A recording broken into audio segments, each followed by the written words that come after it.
कर्पूरगौरं करुणावतारं संसारसारं भुजगेन्द्रहारं सदा वसन्तं हृदयारविन्दे भवं भवानी सहितं नमामि।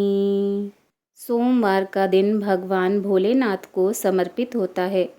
इस दिन भगवान भोलेनाथ और माता पार्वती जी की पूजा करने से सभी दुखों का नाश होता है और सारी मनोकामनाएं पूर्ण होती हैं।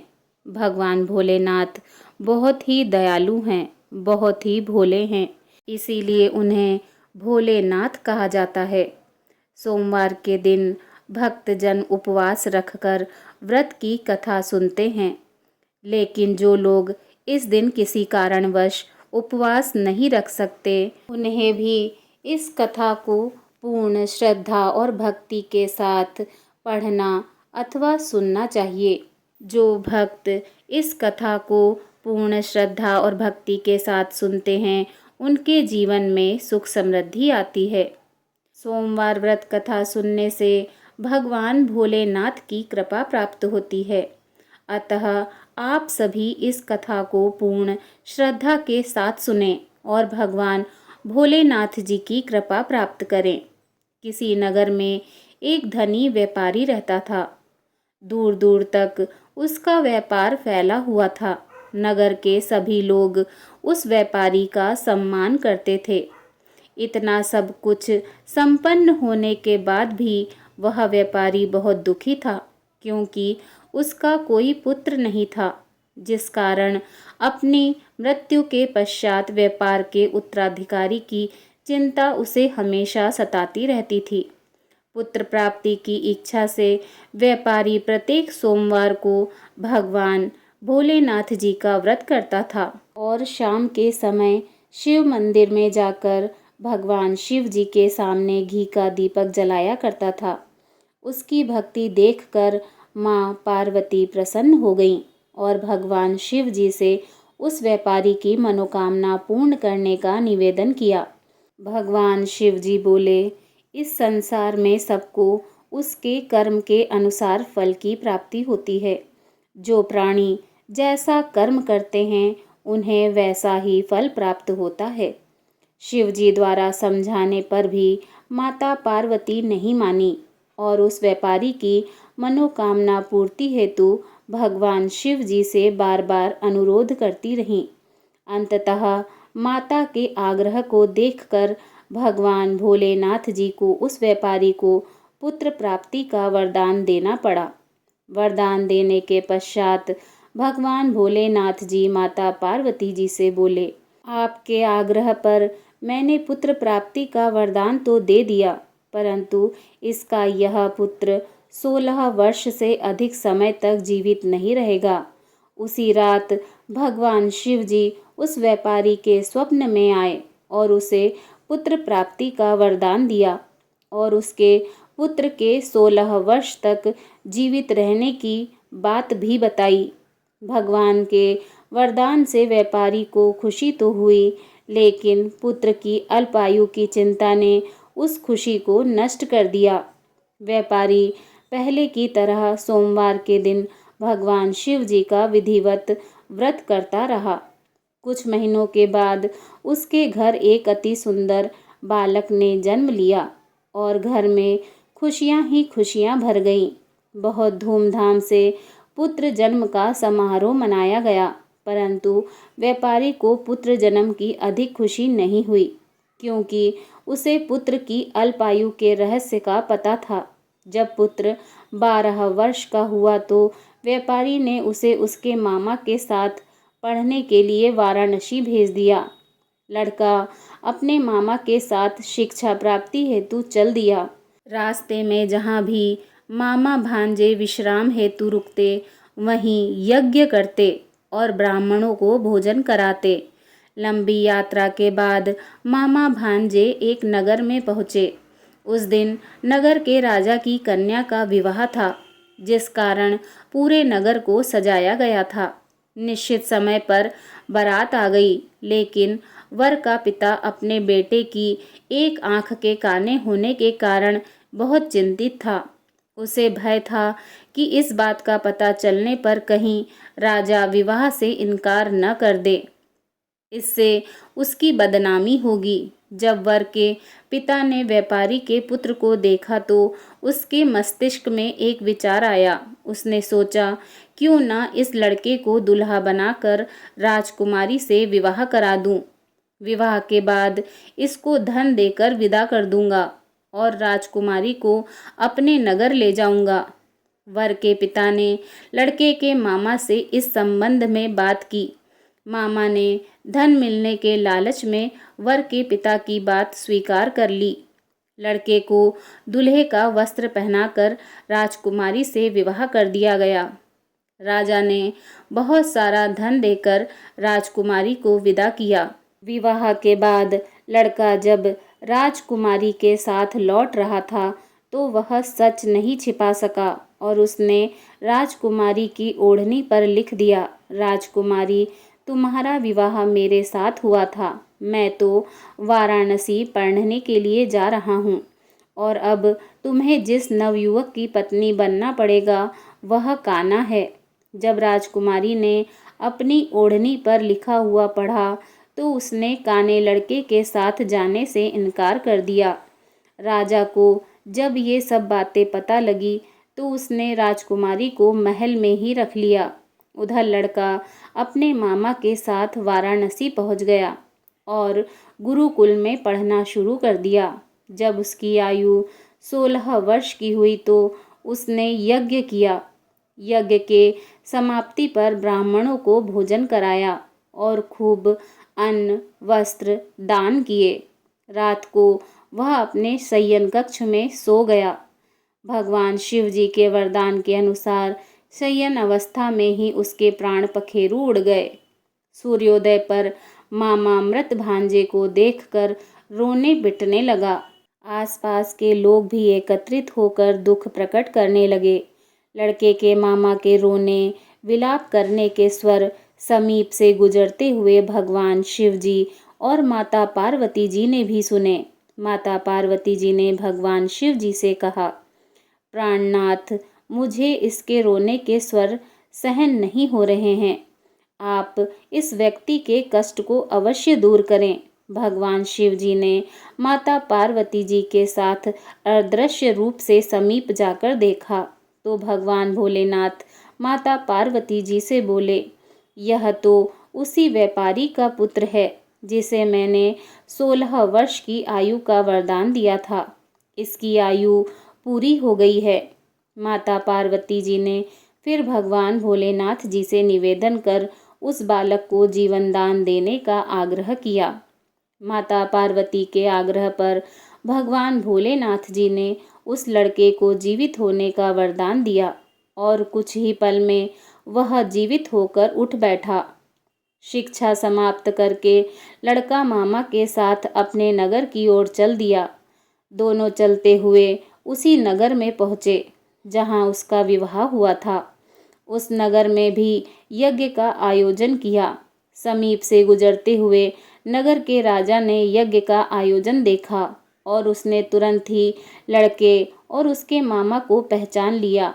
यज्ञ के समाप्त होने पर राजा मामा और लड़के को महल में ले गया और कुछ दिन उन्हें महल में रखकर बहुत सा धन वस्त्र आदि देकर राजकुमारी के साथ विदा कर दिया। इधर भूखे प्यासे रहकर व्यापारी और उसकी पत्नी बेटे की प्रतीक्षा कर रहे थे। उन्होंने प्रतिज्ञा कर रखी थी कि यदि उन्हें अपने बेटे की मृत्यु का समाचार मिला तो दोनों अपने प्राण त्याग देंगे। परंतु जैसे ही उसने बेटे के जीवित वापस लौटने का समाचार सुना तो वह बहुत प्रसन्न हुआ। वह अपनी पत्नी और मित्रों के साथ नगर के द्वार पर पहुंचा।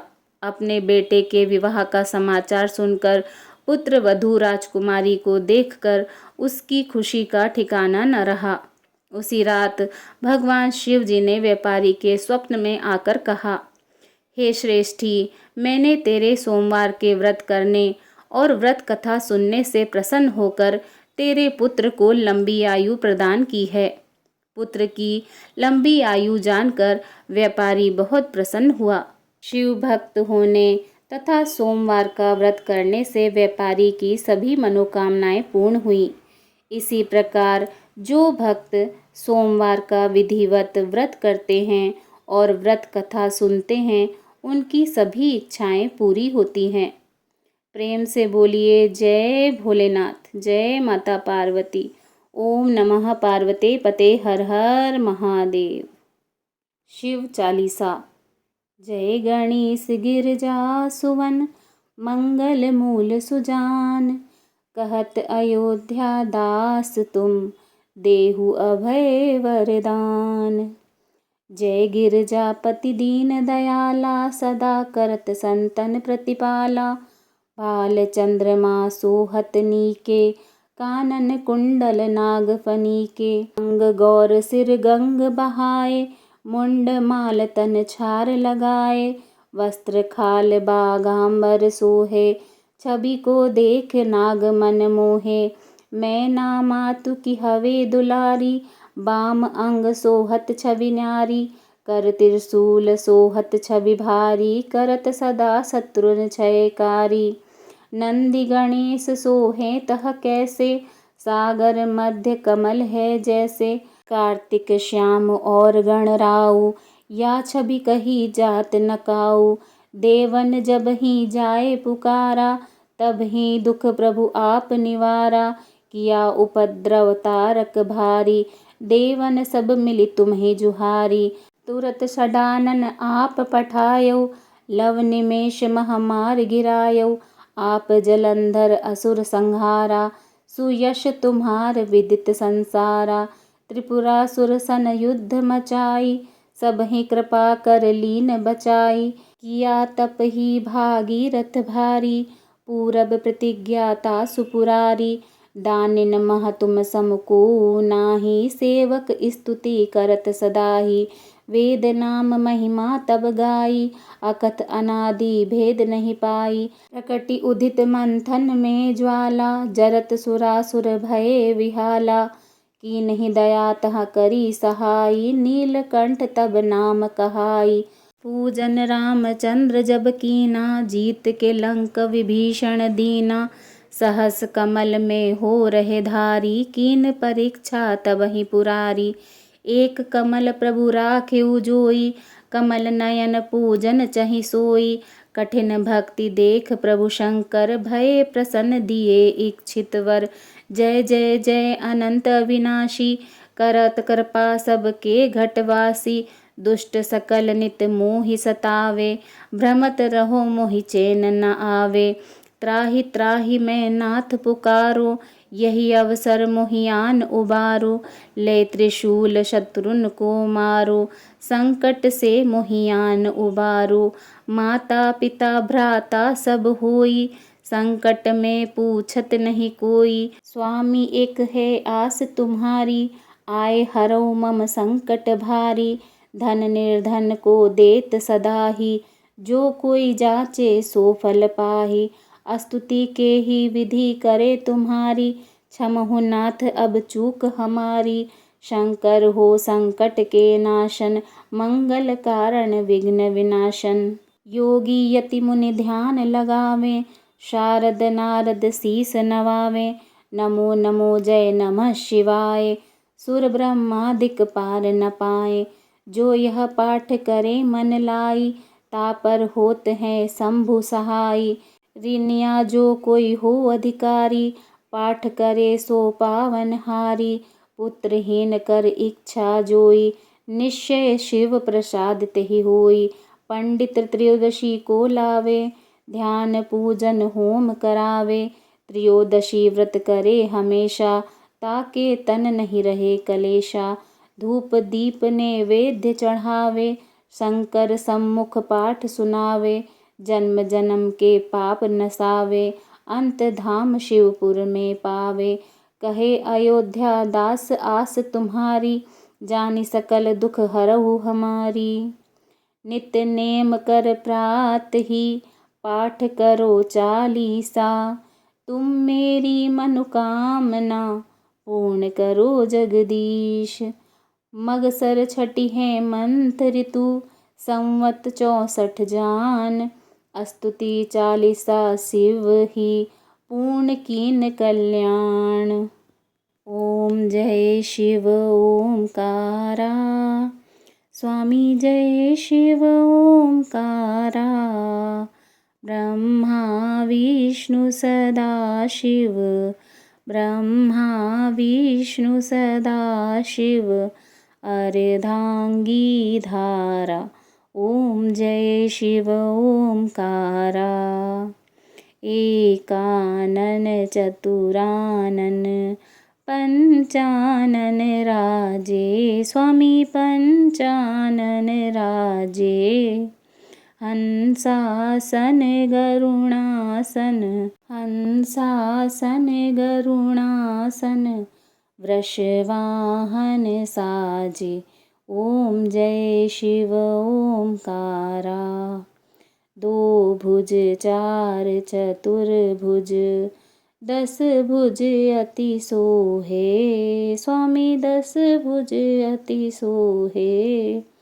त्रिगुण रूप निरखते, त्रिगुण रूप निरखते, त्रिभुवन जन मोहे।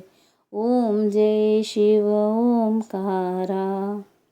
अक्षमाला वनमाला, मुंडमाला धारी, स्वामी मुंडमाला धारी। चंदन मृग मद सोहे, चंदन मृग मद सोहे, भोले शशिधारी। ओम जय शिव ओमकारा।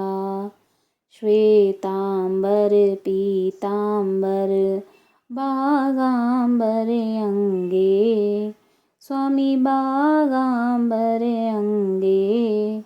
सनकादिक गरुणादिक, सनकादिक गरुणादिक, भूतादिक संगे। ओम जय शिव ओमकारा। कर के मध्य कमंडल, चक्र त्रिशूल धरता, स्वामी चक्र त्रिशूल धरता। सुख करता दुख हरता, सुख करता दुख हरता, जग पालन करता। ओम जय शिव ओमकारा। ब्रह्मा विष्णु सदा शिव, जानत अविवेका, स्वामी जानत अविवेका। प्रणवाक्षर में शोभित, प्रणवाक्षर में शोभित, ये तीनों एका। ओम जय शिव ओमकारा। त्रिगुण स्वामी जी की आरती, जो कोई नर गाए, स्वामी प्रेम सहित गाए। कहत शिवानंद स्वामी, कहत शिवानंद स्वामी, सुख संपत्ति पाए। ओम जय शिव ओमकारा। ओम जय शिव ओमकारा। प्रभु हर शिव ओमकारा। ब्रह्मा विष्णु सदा शिव, ब्रह्मा विष्णु सदा शिव। अर्धांगी धारा, ओम जय शिव ओमकारा। प्रेम से बोलिए गोरा महादेव की जय। ओम नमः पार्वते पते, हर हर महादेव।